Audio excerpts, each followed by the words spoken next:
পবিত্র ঈদ উল ফিতরকে সামনে রেখে শুরু হয়েছে ঘরমুখো মানুষের রেল টিকিটের তীব্র প্রতিযোগিতা। টিকিট বিক্রির চতুর্থ দিনে আজ সকাল ৮টায় ১৬ মার্চের টিকিট বিক্রি শুরু হতেই রেলওয়ের ওয়েবসাইট ও অ্যাপে ব্যবহারকারীদের ভিড় দেখা যায়। রেলওয়ের তথ্য অনুযায়ী টিকিট বিক্রি শুরুর মাত্র ৩০ মিনিটের মধ্যেই জমা পড়ে ১ কোটির বেশি হিট।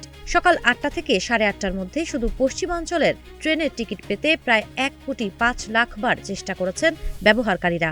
কিন্তু বিপুল চাহিদার তুলনায় টিকিটের সংখ্যা ছিল খুবই সীমিত।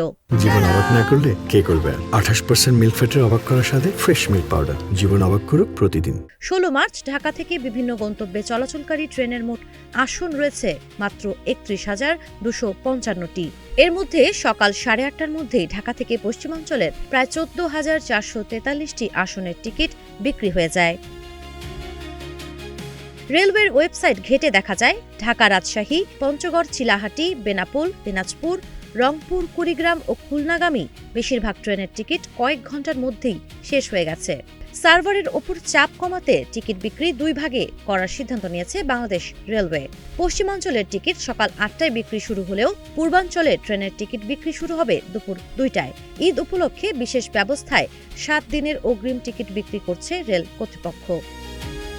সাবা খান, নাগরিক প্রতিদিন।